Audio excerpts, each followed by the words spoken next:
Is everybody ready to start? Cool.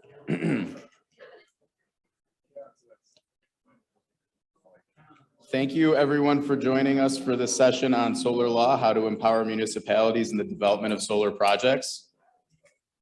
We've been joined today by Andrew Reilly, who has 38 years of professional experience in planning environmental and engineering projects for public and private clients. As Director of Environmental and Planning Services at Wendel, he oversees all environmental, seeker, and NEPA permitting, zoning, and planning projects. His focus is on government services, and he's worked with local legislative boards, planning boards, town, village, city departments, and committees, private developers, and the public. We've also been joined by Haylee Ferington. As a Community Relations Manager for EDF Renewables, Haylee connects with local communities across New York State to maximize holistic benefits for host communities and assist in the process of reaching New York State's energy mandates of 70% renewables by 2030. She also serves on the steering committee for the Climate Solutions Accelerator of Genesee Finger Lakes and as a technical advisor for the United Solar Energy Supporters. Thank you both for being here. Thank you. People will get their seats. Everybody can hear me, right? I'm very loud. I won't use the microphone. Okay. Thank you for joining us on a beautiful sunny day, right? Good for the solar industry, right? Very sunny, beautiful day. People say we don't have a lot of sun. It's a great place. It's a misnomer about the amount of sun in West America. It's a fairly decent amount of sun. I think we're just what's that? You get at least as much of Germany in there. There you go. By deciding as you gave a great introduction, again, Reilly with Wendel. I think some of that I felt like giving you the stuff that's on the slide. It's a little bit more about me. How many of you? We'll ask that later about planning board meeting. My wife tells me I've attended over 3,000 planning board meetings. So you're either going to think that's great or kidding me. And ZBA meetings with ZBA and other types of meetings. But I do a lot, as the introduction said, I do a lot of government service. We're working for municipalities for close to 4 years. I understand not all of who's on it. Probably a lot of you I may have run into in the course of all those years. I work with Wendel. I've worked for Wendel for 32 years.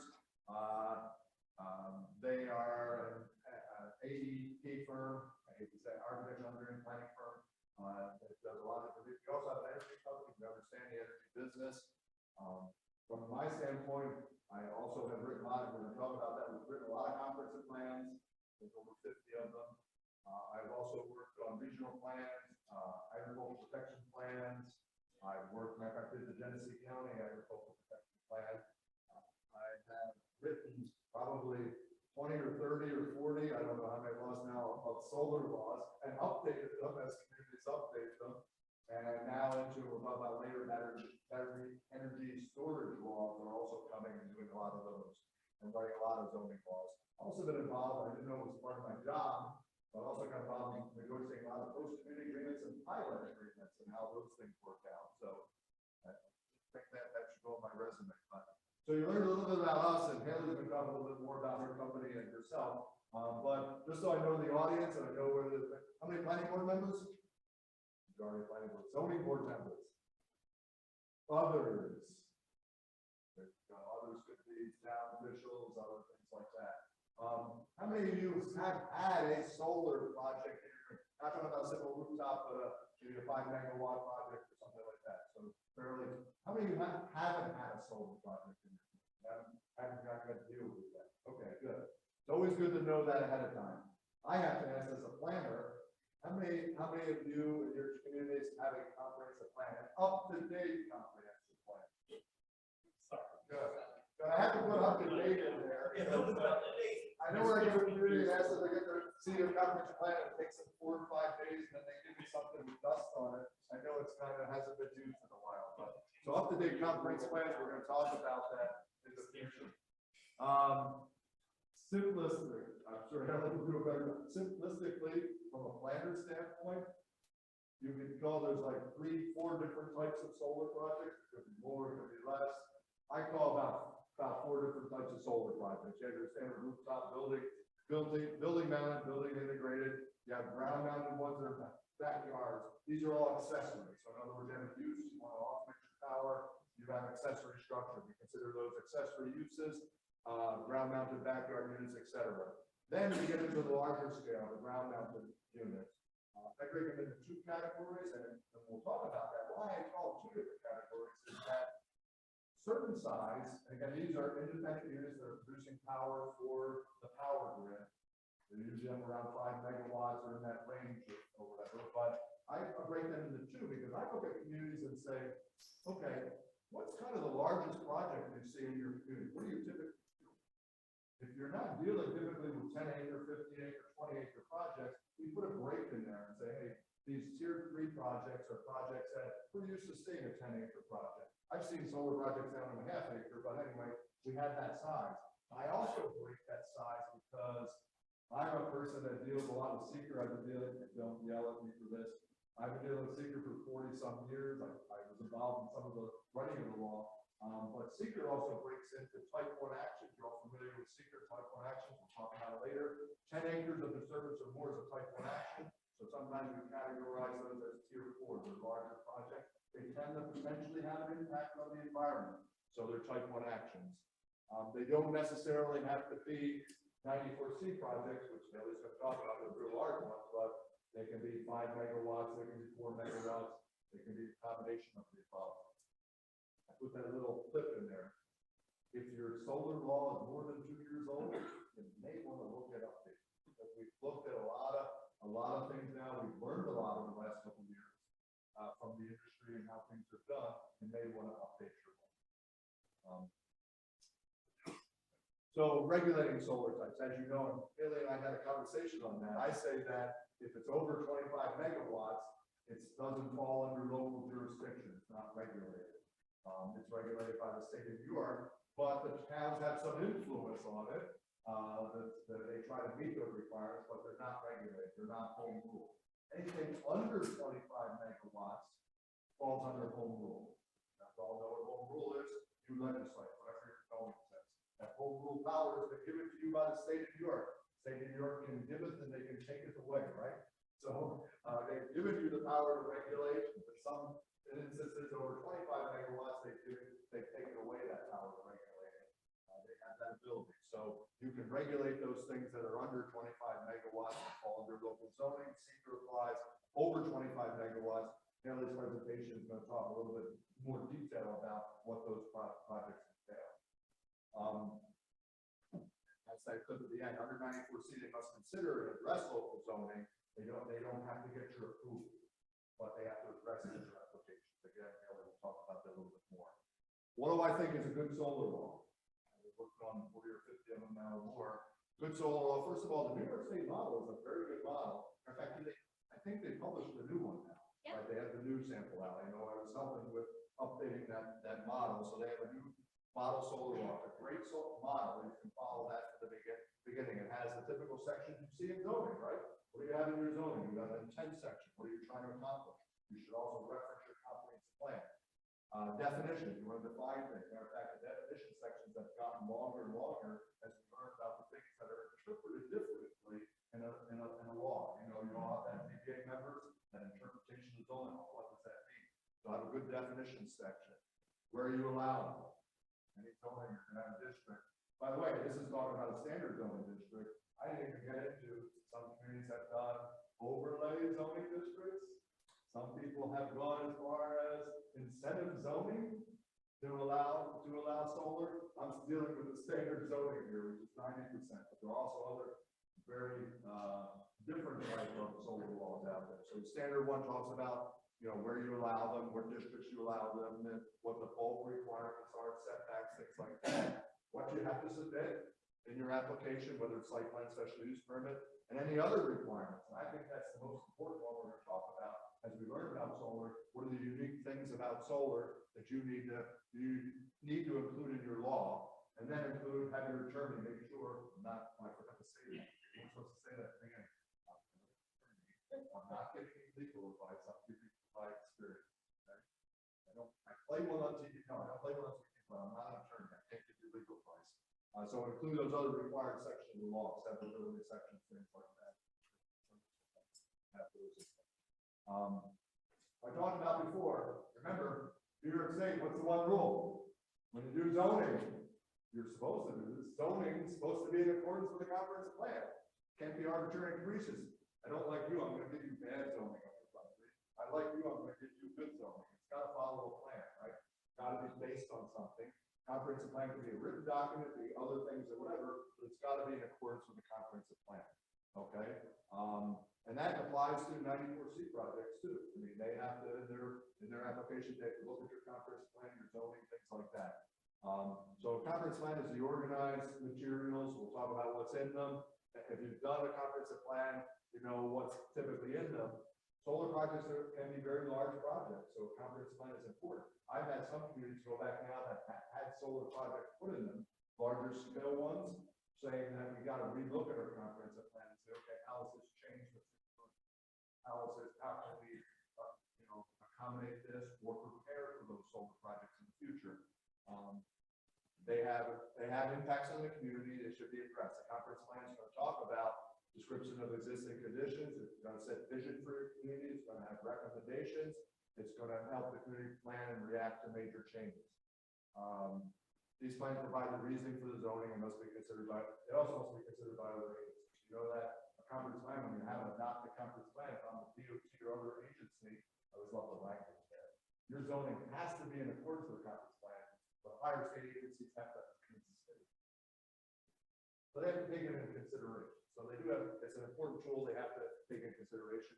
You also should, 15, 20 years ago when I was doing this, there wasn't much in that last bullet there about regional plans, but regional planning is a big thing. There's a lot of regional plans out there. Sustainability plan, the RPC plans, the regional agricultural plans. There's a lot of regional plans out there. You should consider those in your comprehensive plan, and the applicants look at them when they do their projects. So regional plans are important these days. They don't we're not in a regional area yet, where regional plans override local zoning.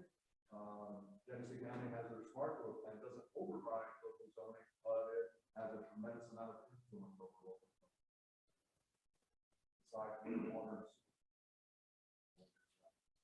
Solar law should be unique. I would say a lot of communities go, oh, I'm just going to adopt I saw one online, this other community adopted a solar law. Fine as a starting point, but they should be unique. They should represent your community. I get a lot of communities adopt these laws and copy them from someone else, and they have sections in there. I go, well, you don't have these in your community. Why do you have this in your law? So try to make them unique and reflect your community. How am I on?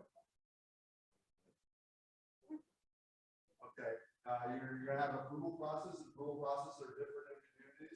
Remember when you write your law, how many ZBAs, sometimes grant special use permits, sometimes it's the planning board, sometimes it's the town board or the village board or whatever. We're talking about town board now, but you have different processes in your community. So that's those, they copy them, I say to them, well, it says in here that the ZBA is approving the special use permit. In your town, the ZBA is not the approval body, so make sure they represent your community. You may have issues with agricultural soils. You may have unique features in your community. I won't mention the community. I work for a different county, and a lot of their solar law talks about they have very important view sheds in their community. So their law is based upon protecting those and making sure those view sheds are taken into consideration. All different projects, including solar. So view sheds.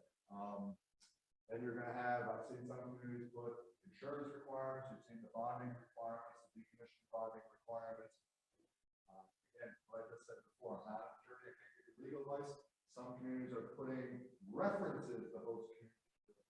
As you know, you can't put pilot requirements in local zoning. That's not your power of authority. But some communities have added in places about that we will require a host community agreement, things like that. It's actually in the zoning. Stay within the New York State implementing regulation. That's why you pick with licensed people. You must stay within those powers that are granted to you. When we talk about some issues very shortly, we'll see things I believe are outside the powers of what are granted to communities. So there's current consideration for solar laws. We can spend an hour on each one of these, but just go through the list there. You're going to talk about setbacks, screening, aesthetics, community character, historic components, lot coverage, tree removal, impacts to agriculture, important environmental features, recreation, open space tourism, impacts on community assets, decommissioning plan, what the future, what you want to see those future be. Economic impacts, I talked about that. I've seen some discuss this in their laws. They're getting a little outside of the state's implementing regulations, but this issue comes up. What are the economic impacts of a project?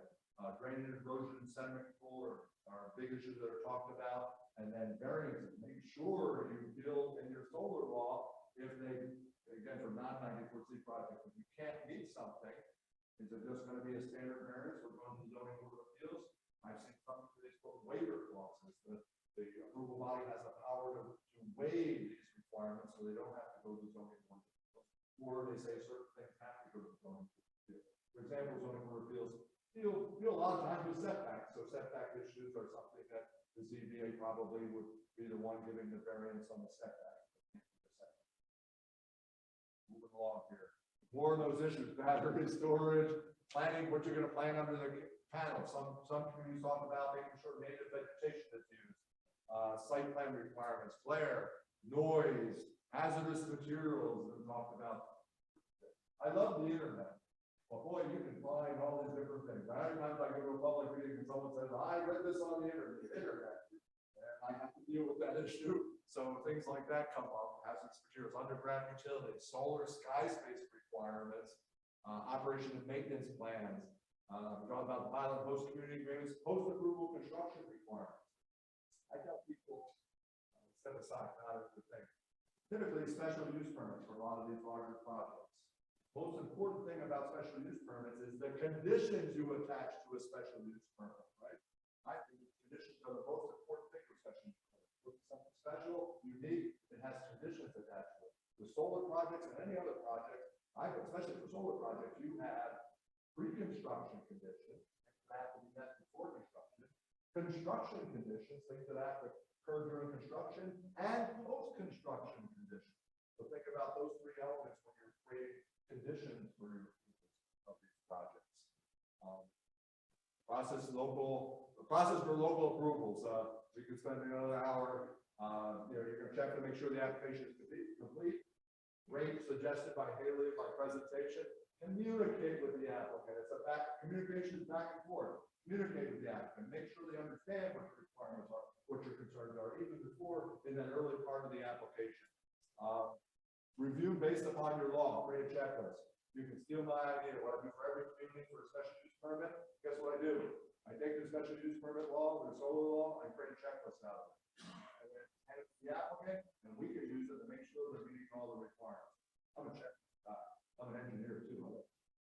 So make a checklist out of your law. I think the applicants will also appreciate that this is a checklist from your law. Begin the seeker process. Most of these are going to be type 1 action if it's over 10 acres in size.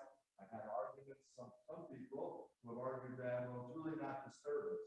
We talk about disturbance, we're talking about when it relates to stormwater or whatever. But put in 10 acres of solar panels or 12 acres of solar panels. Confirmed this by people at DEC and Albany. It is a type 1 action under seeker. You are affecting that use. So they're type 1 actions under seeker. Make sure you follow the process. You have to do county referrals. You're in an ag district. The applicant a lot of times is going to be doing a notice of intent process because they're getting funding from the state of New York, so they have to do notice of intent. You have to do an agricultural data statement if you're an ag district. You're doing a non-agricultural use in an ag district, you got to do an ag data statement. Understand the difference between the two. Notice of intent is for the state and the county to determine is this going to have a significant impact on agriculture. An ag data statement is about notifying the people in the area, the farmers in the area, that will this project impact those other farmers in the area. That's the main of an ag data statement. You have other community procedural requirements. Some communities have recommending and advisory boards. We send to this board for recommendation first. You got to do your public hearings and notices, your seeker decision. Remember, it's type 1 action. You have to publish that notice to the EMP. You have to send the negative declaration to other agencies. I know the IDA wants you to send them that decision because they can't make a decision on a pilot without you making a seeker decision first. Special use permits have those conditions. I already talked about that. Site plan approval if required. A lot of times they get a special use permit. Then you're gonna go back then and issue the site plan approval, or is that included in special use permit? Boy, I'm talking fast. Meeting conditions of laws and approvals and other regulatory approvals and permits. Okay, don't forget about seeker. I can spend an hour on this. Seeker's not a 4-letter word for me. It's what I've done for the longest time in my career. Make sure you're doing things correctly. What I always tell people, every one of my planning boards, the new ones I deal with, they always go, "Oh, we have to fill out the form." And I go, "Yes, it's a great tool to check to make sure you consider all the things. It's a great checklist. It's a checklist that go through and say, hey, you consider all these things. So use your part twos to make sure you're doing things correctly." You can, I know they don't want to hear that, but you know, for the project, you can issue a POS deck. I've worked with big communities that POS decks on their solar project. There's a way to make, I always tell people, POS deck is not telling the project to go away. It's we want you to make it a better product, more environmentally sound project. You can request project revisions and mitigation. Like I said, it helps to make a better project. I'm just throwing this in. It's not part of today's presentation. Understand battery storage is coming.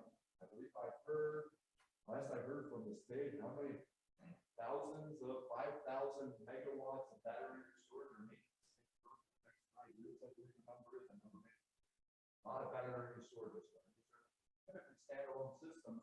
A lot of the solar projects, and people I'm working with, the larger projects aren't doing this battery storage associated project. They're letting companies come in later to do those battery storage projects.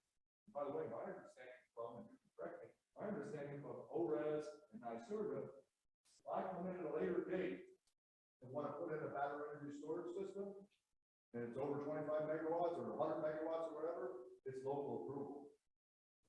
Over 25 megawatts only goes into electric energy generation system. It's not the energy storage system. I'm working with a client right now that has a 100 megawatt battery energy storage system proposal, which is, if you can imagine it, 8 acres of lithium-ion battery systems. That's going in. It's following all local approvals. It does not fall under 94C. So be prepared for that. That's the next one. Don't regulate it in your solar or wind law. I mean, reference in there. Have a separate. By the way, NYSERDA has a great model law you can start with for your battery energy storage system.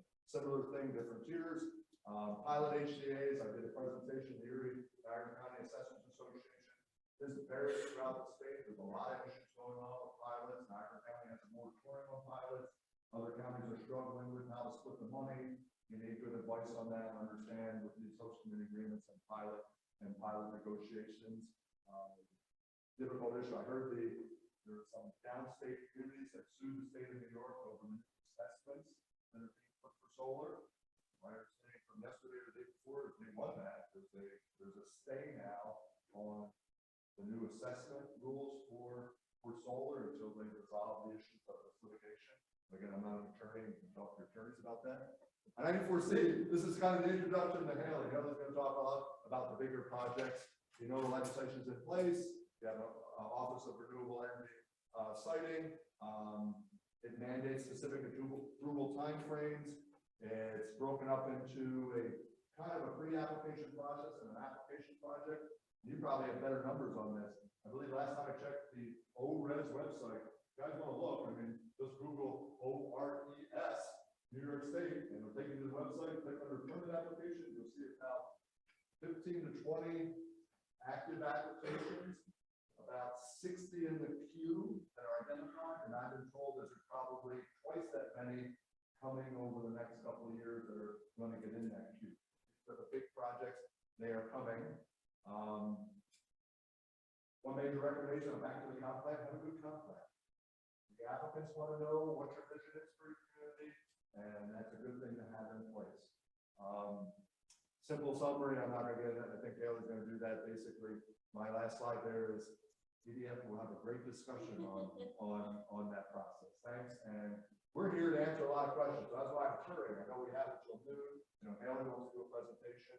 When I do these things all over the place, 90% of it is about questions. Come here for questions. So, I will also go through mine fairly quickly. Thank you very much, Andrew. Sure. All right, let me just bring up my PowerPoint here. Okay. Here's the present one. We're gonna do it like this. All right, so hi everyone, I'm Haylee Ferington again. I'm the Community Relations Manager for EDF Renewables.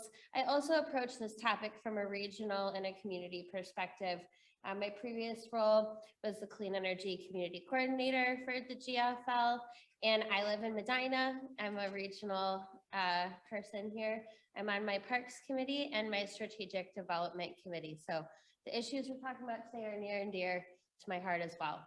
I'm going to approach this from the work that I do as a community relations manager, not necessarily from the role of a developer. So we'll get into it. Quick agenda, what we're going to talk about today. I'm going to breeze through the background and I'm going to breeze through the community benefits so we can get to the bulk of the information here of what we need. EDF Renewables is a company that's committed to all of these things. And if we're ever not reflecting these principles, call us out and let us know as well. We've been in company for 35 years with over 24 gigawatts of projects, and that continues to grow every year, especially as you see here in New York. So currently we have 4 projects that have been awarded a NYSERDA Tier 1 contract, and that's how renewable energy at this scale is done in the state. It has to be contracted through NYSERDA and they sell it to the utilities. And so currently that's 480 megawatts.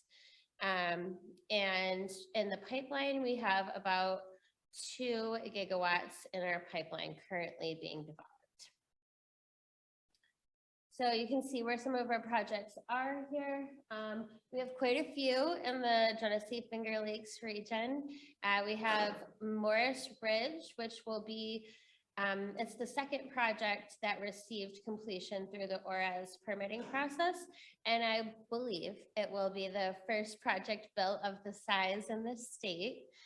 We've had a lot of community success with that project as well. We have Roseland in Wayne County. We have Morris Soleil, which is also in Livingston County, Suffragette.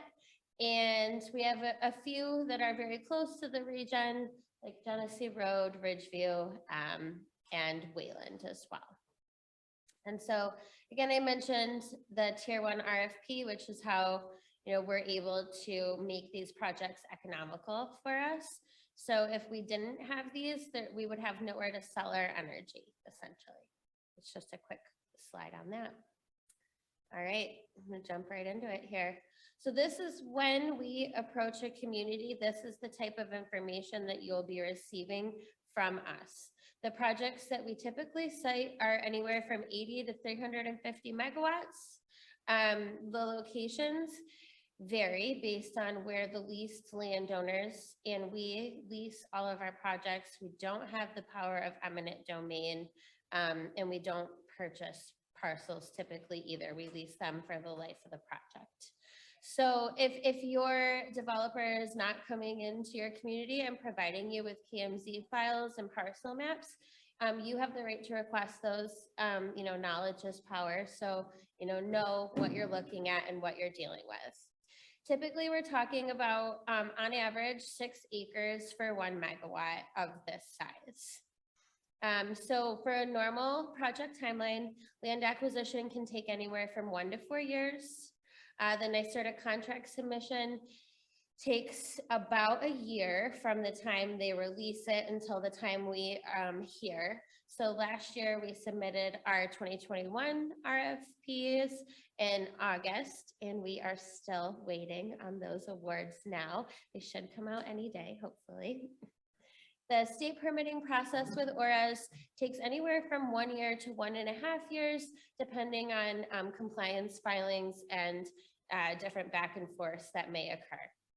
And then from there, for a project of this size, the construction phase is going to take about 1 to 2 years. So altogether, it's not the fastest process. It's going to take anywhere from 5 to 7 years typically to get one of these projects sited in your community.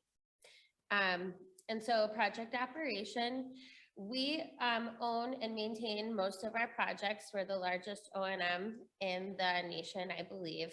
So if that's not the case and your developer is planning on selling the project, make sure they're communicating with you who's your new community contact so that you can stay abreast of any new information going forward as well. And for interconnections, we either use existing substations, ideally, or if we have to, we'll build a new substation to tap into the transmission lines. And we're talking about bigger transmission lines like 340 kilovolts, not the smaller ones here. And so again, this is just what a sample project schedule would look like. I already talked about some of this, but a lot of this information overlaps. We also have to get the interconnection approval from NYISO, the New York Independent System Operator, to make sure that the grid, our project fits into the grid and it can handle that much energy and electricity.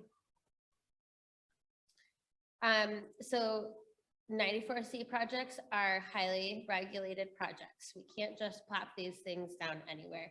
We have to do a lot of studying from the environmental, from the cultural and historical aspects to make sure that we're, in alignment with not only community, local community characteristics and site characterizations, but also for the state, what they want us to see as well. So we do winter bird surveys, breeding bird surveys. We do archaeological surveys with shovel testing. We're very mindful of wetlands. And we also assess EMFs, visual impacts, and noise assessments as well. So moving on to the 94C permitting process.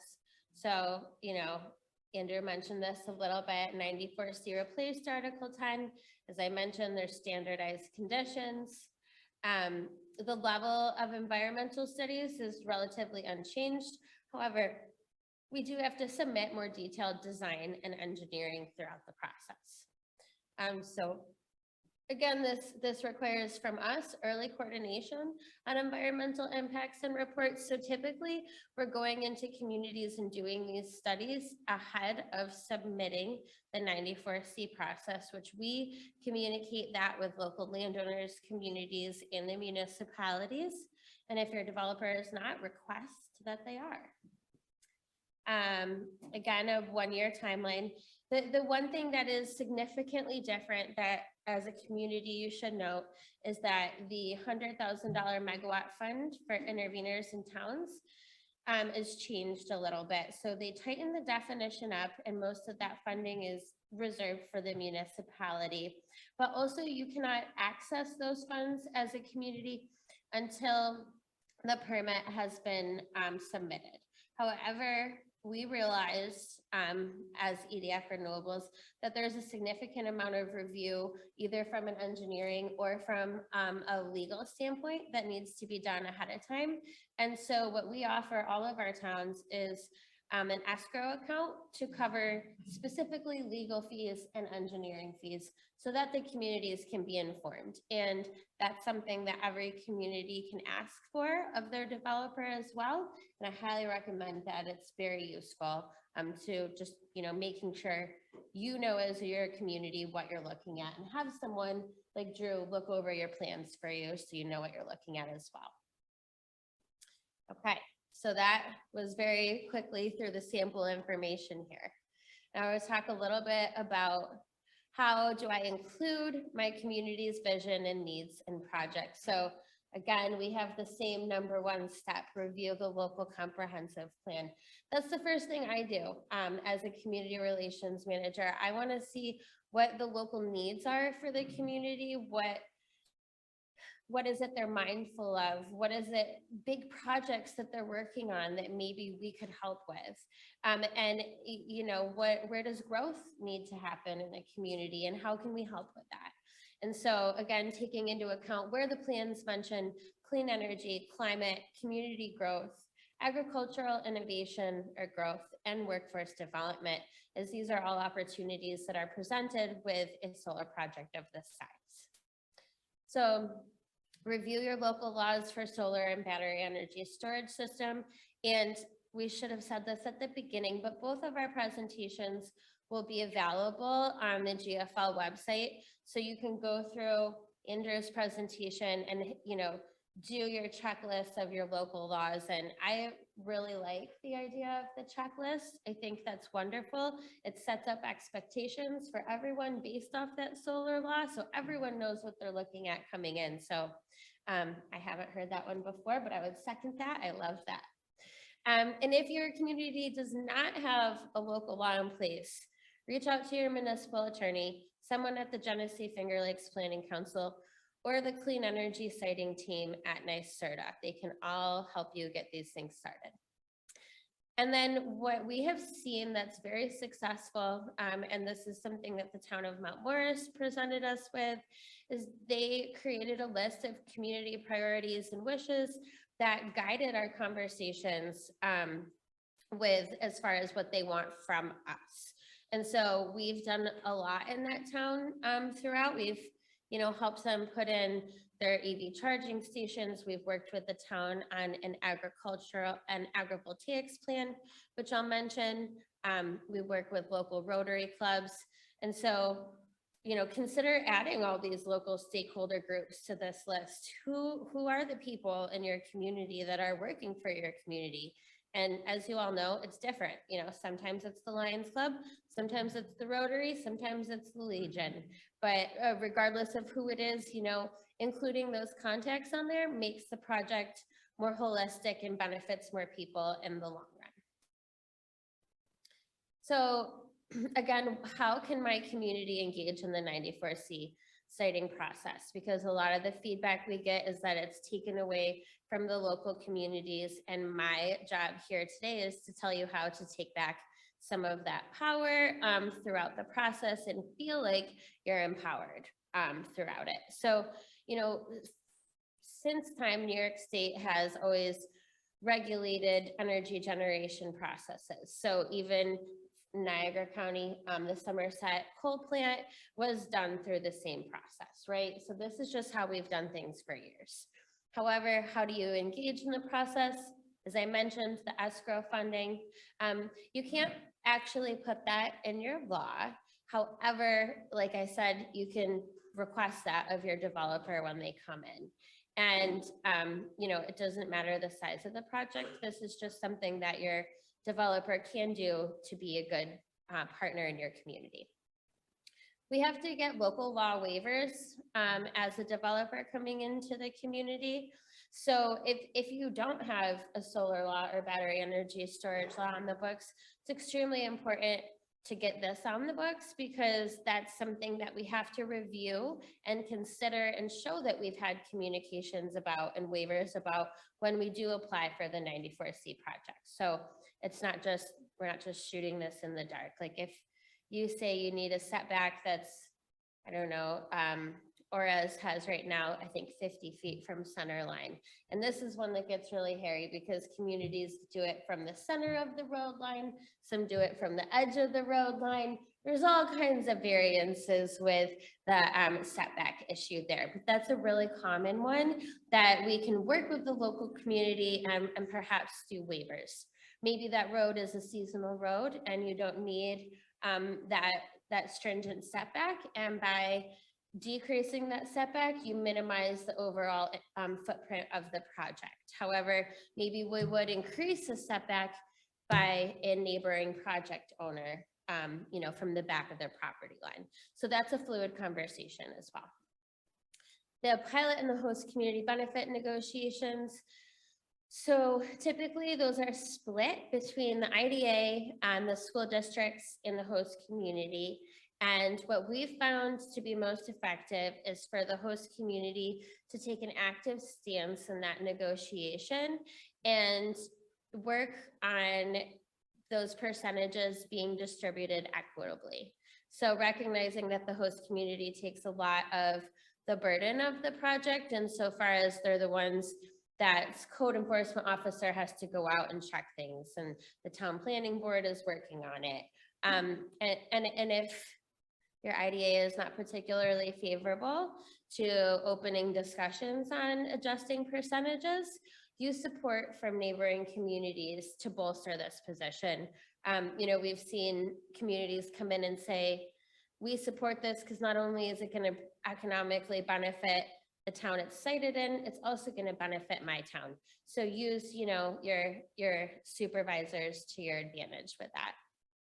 And encourage open and honest discussions. So in my role now and in my previous role, I know that all developers don't communicate with municipalities throughout the process. So I would say from the first time you're hearing of something, know who your contact person is, know how to get a hold of them, and be ready to have open and iterative conversations. So I get phone calls all the time from people in the region because of the Mount Morris project that want to talk to me about community scale solar projects because they're seeing them being built down the road, and those aren't our projects. I don't work on community scale. I only work on grid scale. However, I talk to those people. I have open and honest conversations. I let them know where they can get information from their town board or from other sources. And so I see this as something that's lacking, because if it was readily available, people wouldn't be calling me trying to figure out who their developer is, right? So ask who your contact person is and know that day one. So these are some resources that are really, really useful for you all. And these are all live links when you access this online, if you'd like to. United Solar Energy Supporters Municipal Toolbox. I have to say, from a regional perspective, it includes a lot of our region's local laws. And so take a look at that for great examples as well. The Mount Morris Agrivoltaic Study. So by implementing agrivoltaics, which is the co-utilization of the land for both farming and PV, by implementing this, we can not only increase our land use, but we can also increase economic opportunity for farmers and the local community. So I'll get into that a little bit more, but you can find that on the Town of Mount Morris website and the United Solar Energy's website as well.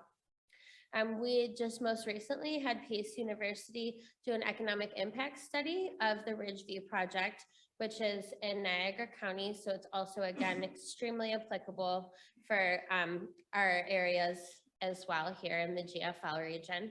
And that shows things like the revenues gained off of land for solar versus traditional farming, and what subsidiary impacts can be brought as well. Students from Columbia University prepared a guide to the clean energy future for the GFL, and this dispels a lot of myths. So if you're facing a community and they're coming up with crazy questions that you don't know how to answer, but aren't quite right, redirect yourself to this guide, have a few on hand ready for printouts. It goes over all of that information. And most recently, the Climate Solutions Accelerator just came out with a climate action strategy. So I would use this if you need justification to your community or board members, that's asking the why of what it is that we're doing. This directly addresses the why. So now I will quickly jump into community benefits, success stories. And talk about how you can maximize the benefits in your town to make the most of the project. So these numbers I'm going to show you assume about a 200 megawatt project. So for a project of that size, your lease payments to local landowners are annually going to be about $1 million and increasing over time. We put a 2% escalator on that usually. For pilots and other taxes, like your special district fire departments, the contributions will be around $600,000 a year, and again, escalating over time. Approximately 250 prevailing wage jobs will be created during construction, and 3 to 4 permanent jobs. We also anticipate local spending during the construction phase from goods and services, hotels, restaurants. And as a company, we also try to do the best we can for vocational and technical training for students.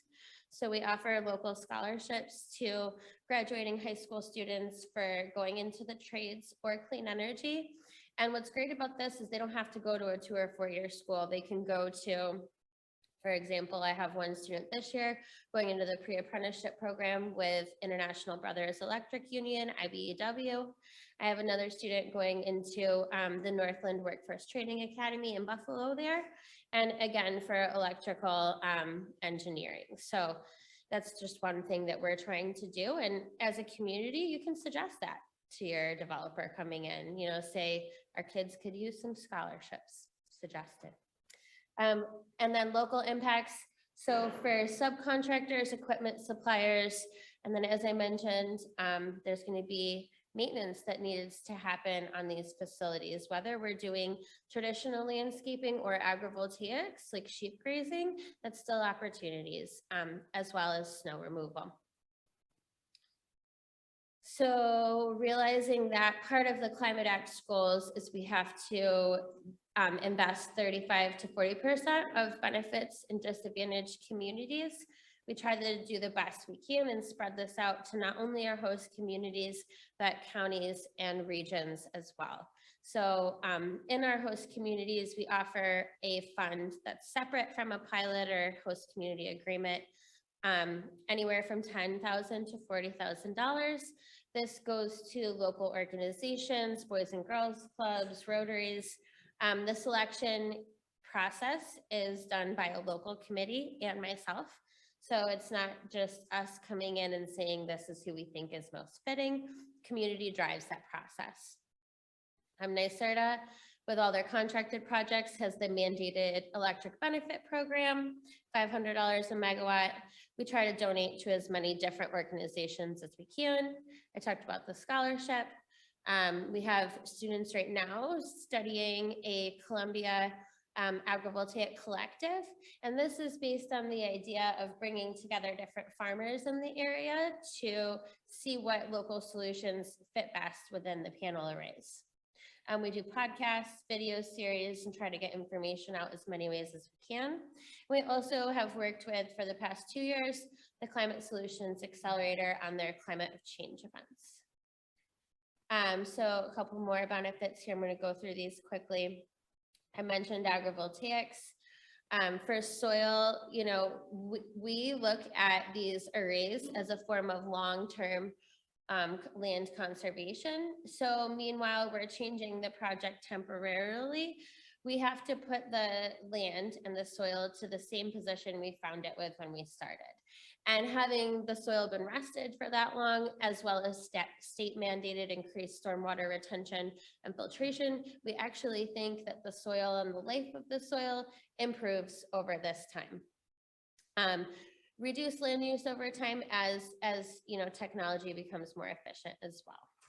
So we're not just saying that we could do agrivoltaics. We've actively been doing this for the last 5 or 6 years at our On Prior site in Ontario.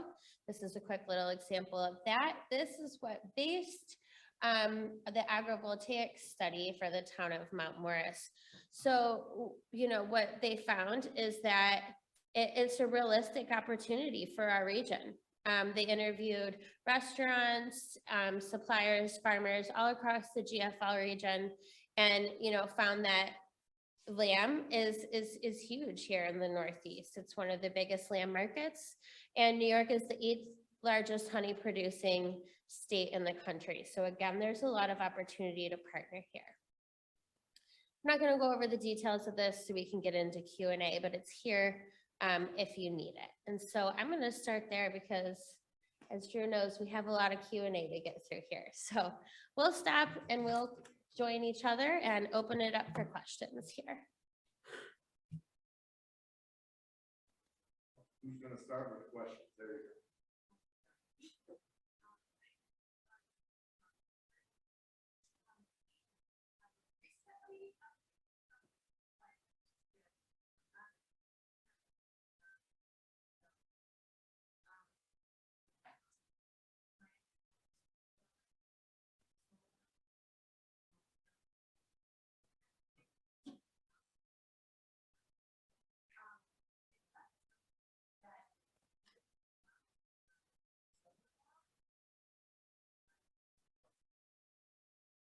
start, and the zoning side. What I warn communities on, not warn, but take into consideration, yes, under those local powers, you can decide where things are allowed. When you write your law, understand that if you get a large scale project within your community, has something in your law that doesn't refer to those large scale, doesn't basically say, we don't allow systems over a certain size, well, then you have no rules and regulations, and the applicant proposing that large scale. By the way, I'm going to give something that all maybe should consider. NYSERDA will probably get mad at me, but NYSERDA offers a service. A lot of communities come to me and say, well, Mr. Reilly, are we going to get a large scale project in our community? NYSERDA can do a quick study for you, to look at where the capacities are, and does your town, does your community have capacity for large scale solar? Some communities are preparing for large scale solar that are never going to get it, and other communities that don't think they're going to get it don't realize that they have that capacity. So you can contact NYSERDA, and NYSERDA will study for you, tell you the available capacities in the system. There are even private companies that do that. Our energy people know how to do that too, but you can look at your system. But also keep in mind, my last comment on that is, the grid is being improved. There's projects going on in Erie and Iron County that are specifically defending the grid, and if you look at the legislation specifically for green energy projects, so that is even changing in the future. So just be careful in saying, I had one community say, well, we have a real simple solar law, we just don't allow it. Well, probably not a wise thing.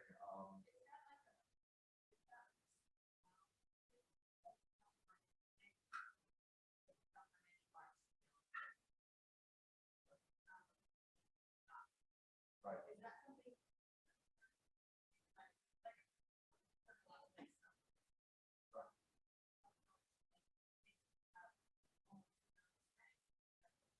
that's saying my job about the state give us and take away in powers.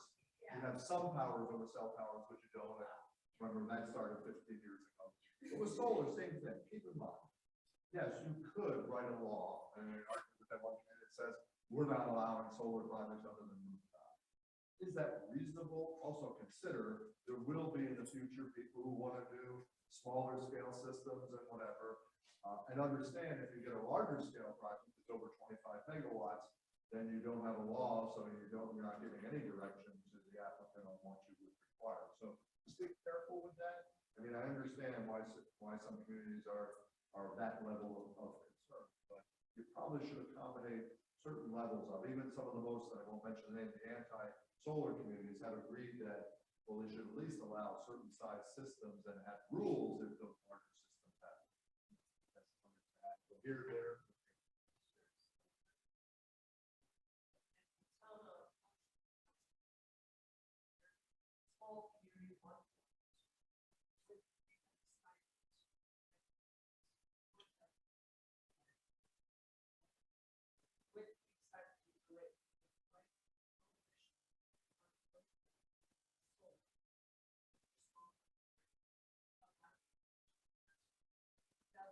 Small town, because beforehand, now we don't allow these large scale projects. At this point, so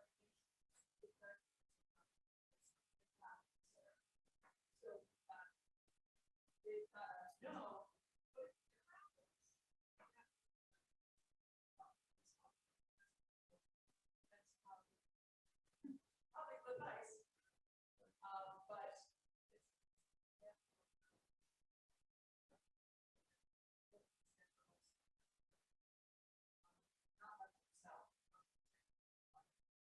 I would agree that that's not a wise decision to just come out and say it's not. You open yourself up for potential litigation, right? It could happen. And I think going back to your comprehensive plan, like Pittsburgh is one of the region's clean energy communities that really has a mark on there. They've done a lot. I would align it with what your goals and your comp plan are, because realistically, there's a lot of EVs in Pittsburgh compared to a lot of the other places in the region. where is the energy coming from? Maybe the residents want it to come from a locally sourced solar. I don't know, I'm not a resident of Pittsburgh. This is just the background we do know. And that maybe, you know, aligning it with a comp plan and putting in some setback ordinances or things of that nature will give you more protections over the long term than just saying no. And I just push back, like I said, it's zoning must be in accordance with the conference plan. I'm not gonna argue with the community if it's done because they have reasoning and logic to it. But understand, you know, the world is changing. Like the battery storage, they have a lot of people saying, well, we're just not gonna allow it. Well, I'm gonna tell you, battery storage is coming whether you like it or not. It's gonna be great in the future. We need battery storage. So let's go to other questions. Get back to Can I, here's a small town, the town board has placed a moratorium on all the solar projects, I think, in part because they recognize some comprehensive thing. Our code enforcement official got an application for a small backyard installation, Right. you know, in the residence. Right. And he says, well, due to the moratorium, I've got to deny it. I don't, it just to me, it seems nonsensical. Yeah, you probably should have, you know, any community, I think, should allow accessory solar. Accessory solar is something, whether I'm an individual, whether I'm a business, whether, you know, if a farmer does it, you know, they're under ag and markets law, they're gonna be able to do it. If it's for agricultural purposes, you can't stop them, so be careful with that too. So be careful when you do your moratoriums too, that what they affect and whatever. I understand the reasoning. And by the way, even if they have a moratorium in place, it doesn't affect. If you got a proposal for a 94C project, the project goes forward. Moratorium does not affect a 94C project. And I think, and Heather can speak to this too, I know Livingston County has seen a lot of towns do moratoriums, but typically the way we do it is they have a goal lined up. And I think if you're gonna put in a moratorium, make sure you have a goal of increasing the knowledge of your solar law or your battery energy storage law, so that your residents know, your developers know, like, we're not just doing this because we want to say no, we have an end goal, which is we just need more information on how to do this right for our community. And that applies to any moratorium law. Again, I think it's a temporary for you to do something. If you're not doing anything within that time period, that moratorium will be thrown out. At 6 months into the moratorium, they did absolutely nothing. The court, somebody sued them over. The court agreed. The court said, it's not a permanent thing to stop. It's supposed to be for you to do investigation and do something. So if we're not doing anything, with that upfront. Okay, so our town is largely agricultural. Sort of good funds. So if we just say you can't do it, A lot of communities are doing that. Ag and markets also, when they go through their studies, I mean, the state is trying to. By the way, as an aside, the state of New York is presently doing a study on agricultural, the impacts of solar in New York State on agriculture. Hopefully that information. We've had projects, non-94C projects, I can't speak for that, non-94C projects that have that in their regulations that's been supported by the County Agricultural Board. We had a project where they said, nope, you gotta amend your project. You're going on farmland soils. We don't allow them. The county is supporting that. We don't want them. We want them moved. We've had communities do overlay areas within their community based on their conference plans. Say these are our prime agricultural areas. We can't have projects that impact these areas, any large scale projects, whether it's solar or whatever. Solar industry will. 94C, but they are trying to accommodate and realize that's the issue with solar projects is where do they usually go? In very rural areas typically that have capacities. I always get the argument of why are they picking on us? How come they're not going in the city of Buffalo or downstate of these communities? Well, A, the cost of land, and B, the availability of land is just not there. how many rooftops are? Right. Well, I heard that argument. Again, we would need a lot of rooftop solar, but the large scale 94C projects, and correct me if I'm wrong, tend to go in rural areas because that's where the land is available and the capacities hopefully are in the systems that can accommodate them. Probably is the best sunlight for farming is also the best sunlight for solar. So that's going to be a conflict. And I think it's important to know too, is that this helps a lot of our farmers, right? The lease payments that they get, let's say you have 200 acres and you rent out 60 of it at $1,000 an acre a year, you have $60,000 coming in, and a lot of us are from rural communities. We know our farmers struggle. That is money that they don't have to wonder if USDA is going to give them. That's money they know they have coming in every year for the next 35 to 40 years. And a lot of ways is keeping generational farms in families going forward. People that didn't know how they were going to do it, if they were going to sell out. And so, you know, the state has a couple of bills proposed at this time to mitigate solar on prime farmland, but we've done studies, and actually even in the Genesee Finger Lakes region, all the solar that's proposed only comes up about 2% of prime farmland that we have. And we're one of the most inundated areas for solar. And so I understand if you're living in a community, it might look like a lot of land, but when we're talking at scale across available farmland in New York State compared to what is needed for solar, the solar laws, it's only about 1 to 3% of all total farmland. Now, we also have a large amount of farmland in New York State that goes to ethanol production. And I live in Medina, and my localized emissions are much higher than that of my counterpart because of that ethanol plant. And so I think we'll see as our fuels transition to electric vehicles over time, that the need, quite frankly, our land use is going to change for farming, right? So what does a farmer do that maybe was largely an ethanol corn production? Well, maybe he needs to go seek out a solar developer to be able to keep his income steady and flowing. So I think there's a lot of considerations Right. there. What we've asked, and I agree with a lot of those statements, what we've asked the state to look at is that it's not the direct impact to farmers, maybe a percent of the community, but what we've noticed in some of the communities is you take this 500 acres of farmland out, that land is being leased to a farmer now doesn't have that. That farmer then does not have enough land.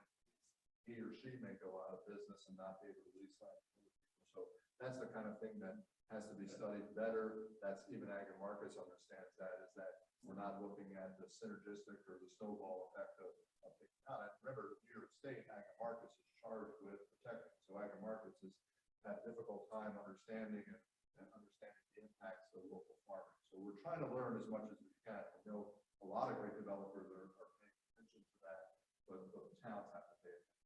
You know your farming, I do local agricultural section.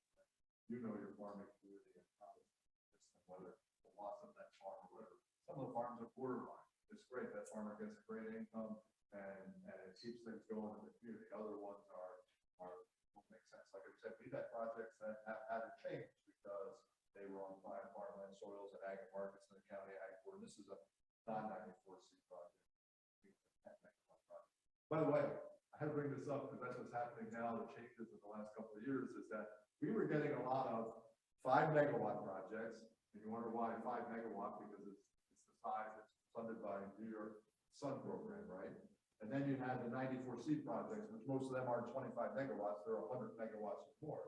And we're like, we didn't get other ones. Well, now we're getting 3 5 megawatt projects on the same piece of property. And I'm saying that, well, I thought they weren't funded. Well, they're 3 separate projects on the same piece of property with interconnections into the state. So I had 3 5 megawatt projects, 100 acres of land that are not 94C, but are 3 5 megawatt. Matter of fact, they insisted we approve them as 3 5 megawatt projects. I won the argument that though it's one seeker decision. I can't segment the review of this. It is one seeker decision. I can issue you 3 separate special use permits if you want. We're going to consider the overall impact of the project.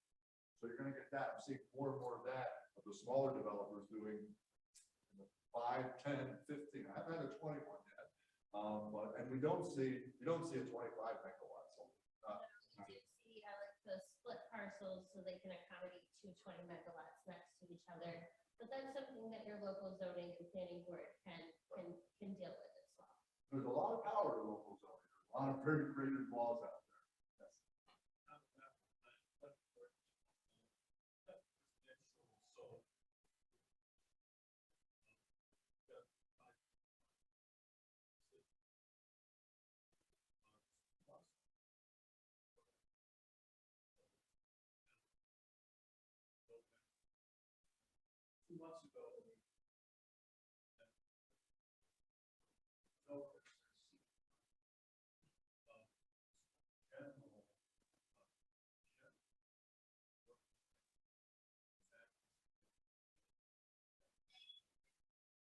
Well, first of all, I think all towns are gonna probably allow battery energy storage as an accessory use. You'd be hurting the citizens of your community, the businesses of your community. If the world changes, you're not gonna see generators anymore. People are gonna put battery energy storage.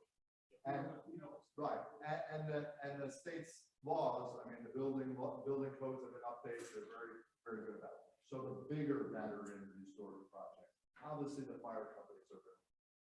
Obviously with the new technology of compartmentalizing and whatever there's less, but they're still concerned about it. There's still access issues. We've had some communities ask to put in eyewash stations, and then if you add eyewash stations in a battery energy storage system, I gotta run water into the site, I gotta do these other things and whatever. So that seems to be the one. The most recent one you go see, I think the one in, it's not close, how close it is, Orangeville just had, they had the wind turbines out in Orangeville. They now had a separate company did a battery energy storage system. But they had, you know, the typical things where they were worried about noise, location too, because that runs all night long. Unlike solar project, at least they don't make noise at night. The inverters shut down at night, so there's not noise at night. But a battery energy storage runs all day long. Aesthetics, I mean, obviously you get the larger battery energy storage system. I mean, what we got to see of containers, access issues, things like that. So battery storage again, definitely, you know, accommodate those accessory uses, the larger structures. You know, it's going to be dependent upon if you have a large substation in your community. Or if you have an old power plant, guess what? They're gonna get a battery storage system. So be prepared for it and have good regulation.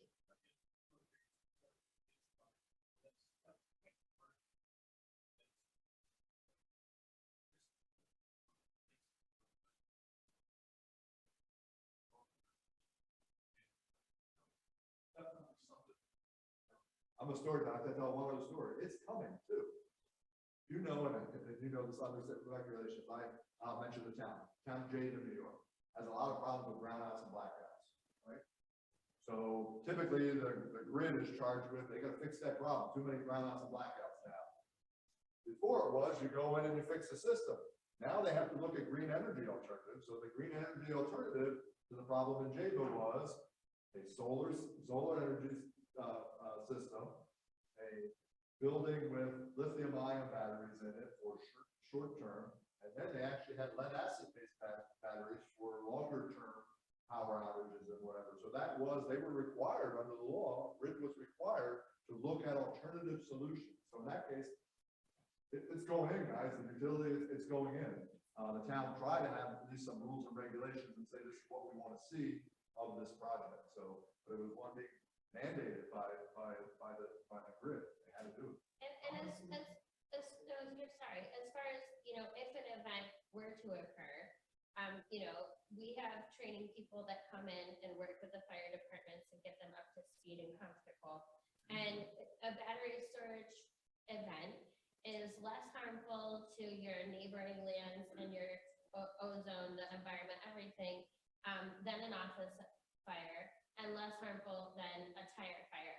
How many tires and tire recycling factories and offices do we all have in our communities? These are everyday things. So as we continue with battery storage, I'm of the firm belief that it will also become as ubiquitous as a tire recycling center, or, you know, your farmer that throws all their tires in their back field because they're too expensive to get rid of. You know, that's kind of like what we're looking at. You let it burn. It's got the same mentality. Your firefighters don't need hazmat equipment. They don't need any special equipment. Already than what they already have. And most of the systems are, you know, tracked. So if one, you know, battery, they're built in modules, and then the modules go in stacks, and then the stacks go in the containers. If you one of the modules were to misfire, that entire unit would be shut down because they all have virtual tracking, you know, by systems somewhere else. So they're getting to that ahead of time and to hopefully avoid any events that may occur. Also, something that we do, which you can request if you're a developer, is we work with our local fire departments on our, you know, emergency management plans. We've donated ATVs and drones so that our communities have better access to these facilities and they feel like they're prepared to deal with anything in the event. So So those are some recommendations I would consider, you know, how can you bring in your emergency management team and see what they need from the developer? Yeah, They do and then as there's well. no building code, right? And they're all compartmentalized. You don't get that, I'm bad with this word. Conflagration, I believe, that is, they used to have old videos of the old systems that turn in this big ball of fire, and as they said, you stand back and watch it burn. Now the systems are designed much better that you don't get that, you know, one system, once a little fire starts and it spreads to everything else, and that's the end, and you gotta cordon off the area for a quarter mile as you watch the thing burn. That's not the case anymore. There's good systems, but I guess what I'm telling you, I think, is be prepared. Those systems are coming. You know, you can locally regulate them. If you have special concerns in your community, has special concerns. I just have to tell the story. The one, they found out that, oh, there was a big, you know, fire, and there was contamination caused after the fire, PFAS compound. Well, guess what? The contamination was from the materials they put on the fire, which they shouldn't have put on. You're not supposed to put anything on those things, but they put on those materials that they contain the PFAS compounds, which are hazardous and whatever. Be careful with that. Most of the modern systems don't have that. And I'll say that right now. I see that all the time about solar panels and solar installations that have hazardous materials. I can't find a reputable study that tells us. The only one I ever saw was on one of the studies said the anti-glare they put on these solar panels, and again, it's not had PFAS compounds in them and whatever, but again, they were bleaching off. So I can't find anything on where the hazardous substances are in the solar. I mean, anytime you have an inverter or electrical, even a lot of the inverters now have organic materials they use for the oils and stuff. So, other questions? That's what we're here for.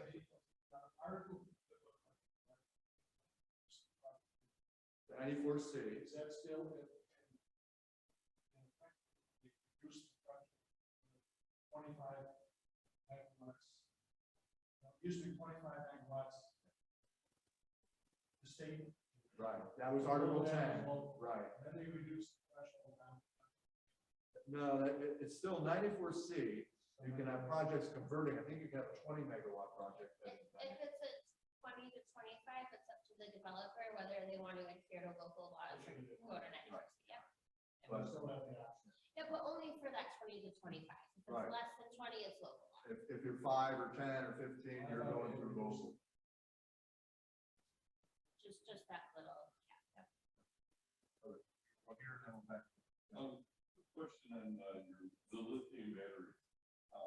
It's pretty great, at least it's something. Is that the new technology or am I missing? No, so they're actually, this is pretty recent. They're finding that hemp outperforms lithium ion for storage considerations. And so, you know, that's something we could grow alongside of solar panels and then eventually translate it into a storage facility, which does not have any sort of, you know, hazardous materials at all.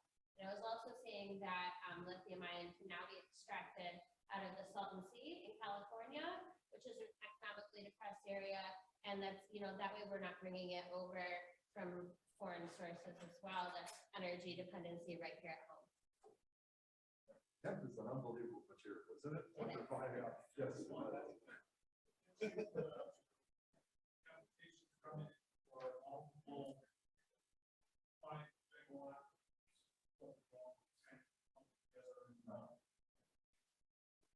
What are the, what's the regulate? Obviously, this is one project. One interconnect to the grid. 3 here. If they're going to do 3 5 megawatts, it's 3 here. Okay. That's the only way they can classify it as a 5 megawatt. On the safety project, they have 3 connections into the grid.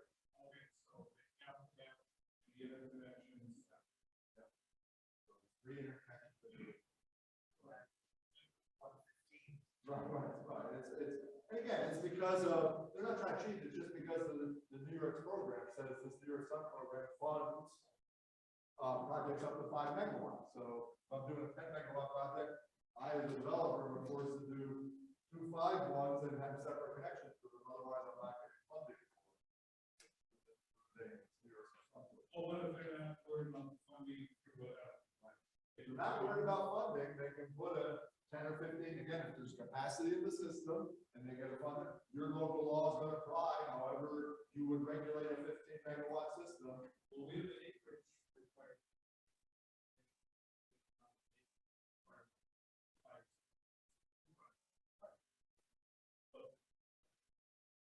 What developers in mind is that what's getting around that anyway, because you have the seeker law, which you're gonna use the seeker law to tell them, well, you're gonna have to address these issues and whatever, we try to restrict the amount of acreage or whatever the law says. You know, I don't get try to get in the argument about, you know, I told people do a 15 megawatt project, treating it one project. We'll issue you three special use permits. So that's an interesting one. We'll talk about that one. Can we get any other questions? We have a couple minutes left. In terms of land use, I asked this question in the past. We have a east-west corridor out in the middle of our.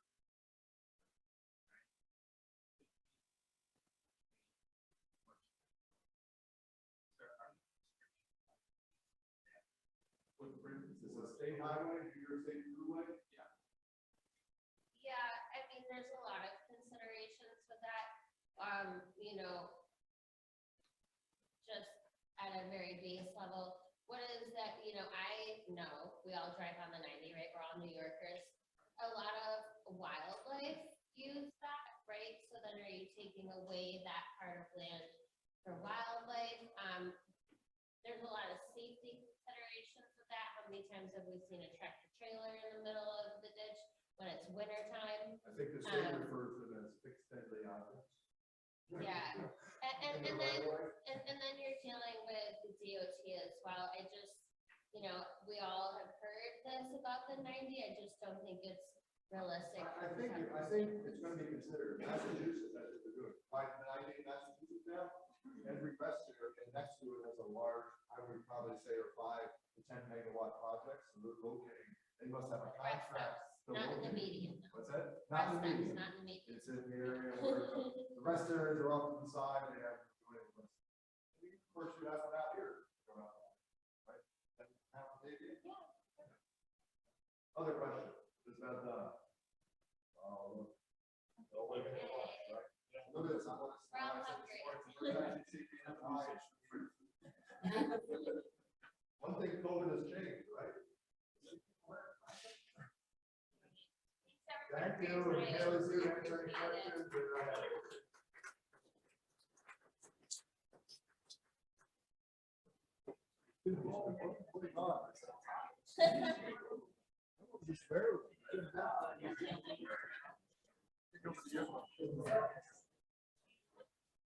Every birthday, Christmas.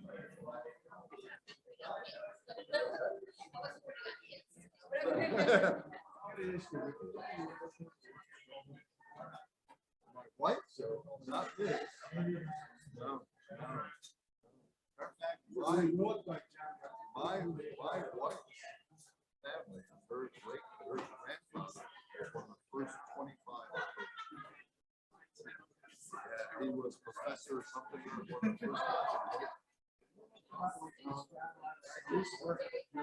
Right as a compliment. Thank you.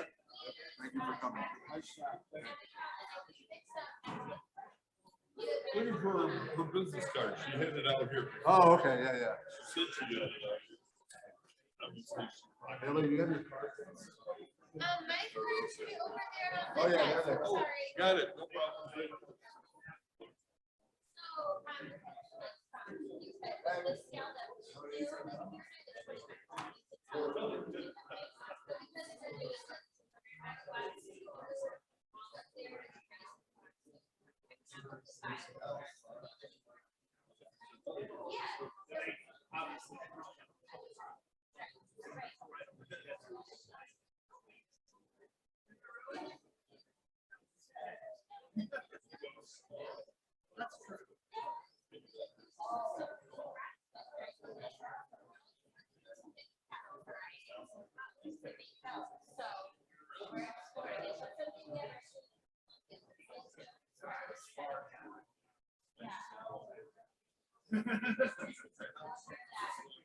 Yeah.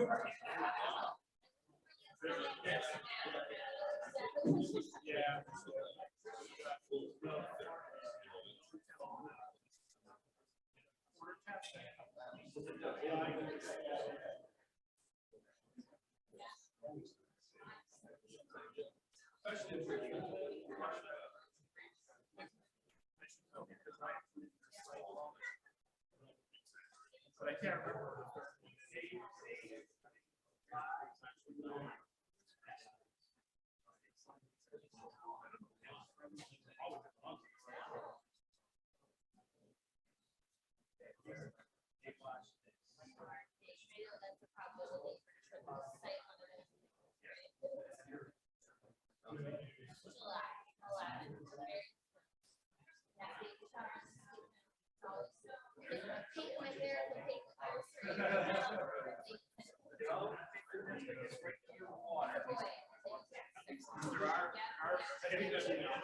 There are a couple.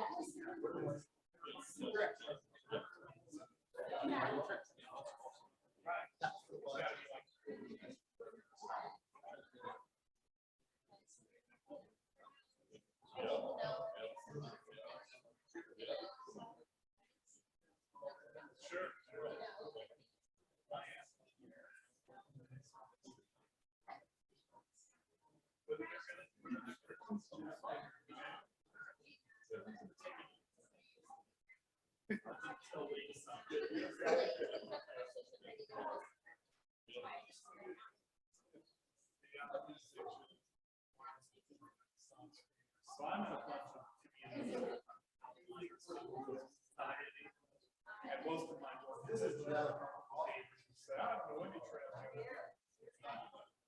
Occasionally.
You're kind of using it to be used here, you wouldn't have to do it. You know?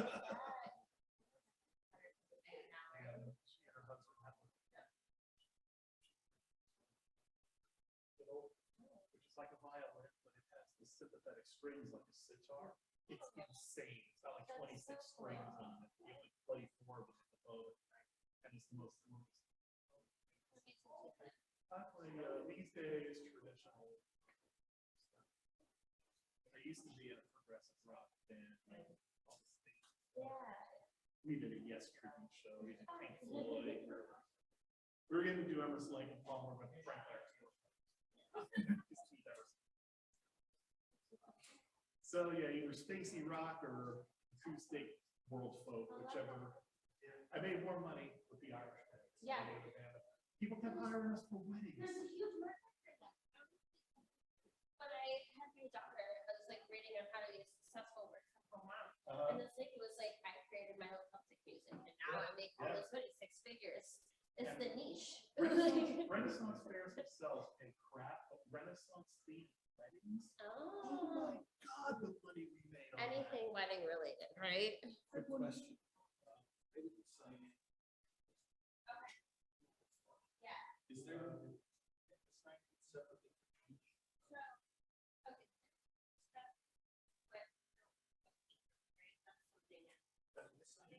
Yeah, this is for AICP.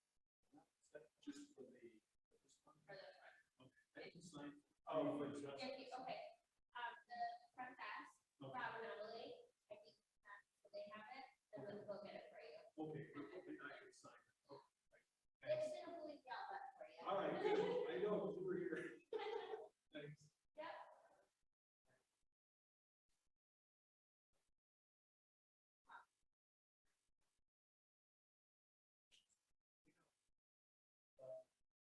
But like, anytime I go to one of those meetings with her, the length of the meeting, Traits, and it and happens it's to, for an yeah. hour's